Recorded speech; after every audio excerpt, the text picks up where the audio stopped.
Good evening, everyone. Now, I've always been interested in the Vikings, and I never knew that they ever had any interaction with the Arabs until I read this article. I'm Saif Amer, and today I'll be talking about the article Among the Norse Tribes, recounting the wonderful words of Ahmed ibn Fadlan. It was written by Judith Gabriel, and it first appeared in the November 1999 print of the Saudi Aramco World.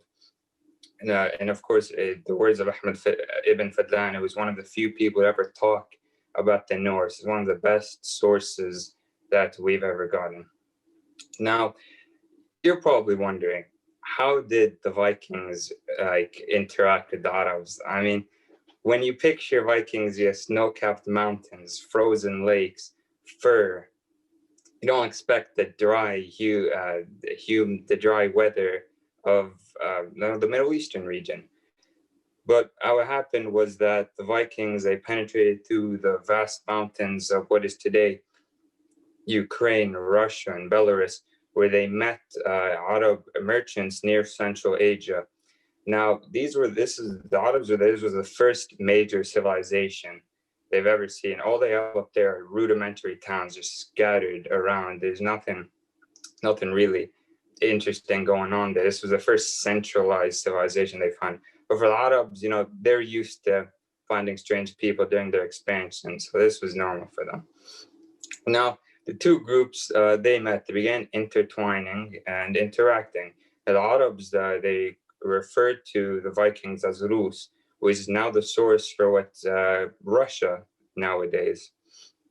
Now, due to the interactions between them, some Vikings embraced Islam, and some Arabs joined the Vikings and their expeditions. The Arabs also taught the Vikings Arabic. We see this in old artifacts dug up, that there's Arabic writing on Viking artifacts. For example, a burial shroud for a Viking had the word Allah written on it. But the main thing that these two did were trade. Now, the Vikings, they loved the dirham because it was silver. They had no silver where they came from. They came from the northern forests where there's absolutely no silver. So they really wanted it. They melted it down. They used it as a trading medium. And what they offered for the silver was fox fur. There's fox fur coats and caps, which were like really good. Many recantations back then talk about how it was the best of all furs. It was amazing, luxurious. It was like worth every penny. And the reason the trading was so efficient was because there was two. The Vikings traded through water because they're very good at marine exploration, like traveling through, because their main form of travel was using boats.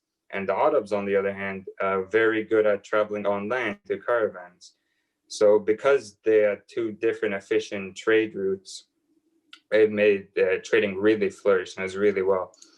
Now, the Arabs, they gave the best recantation of the Vikings. So normally when you think of Vikings, you get what the media portrays them as, which is like really, really angry, violent, big guys who love to destroy and stuff. But in reality, they were more docile. Their main source of income was trading. They were very good explorers. In fact, they were the first people to see North America. It wasn't Christopher Columbus, it was them. They landed in Alaska. And the reason that most media portrays it as such a harsh light is because most European recantations of the time really made them out to be really evil people. Like that. When you think of a Viking, that's how they said it was. So that's why most media portrays that. So most scholars, they would use the Arabic version because that's the non-biased version.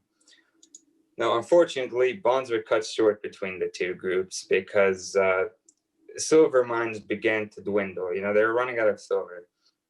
For example, the dirham coin, which used to be 90% silver content, is now a measly 5%. Now, the silver-loving Vikings, they didn't care the coin for the coin. They wanted it for the silver, so they up and left because there's nothing left for them there. So those who were not in permanent residency in that area just left, but those who were stayed and like continued to expand with them. And unfortunately, that brought the end between the interaction between these two groups. Now, I have 3 very good sources for you guys to read if you want to know more about this interaction. The first one was one of the best articles I could find about it online.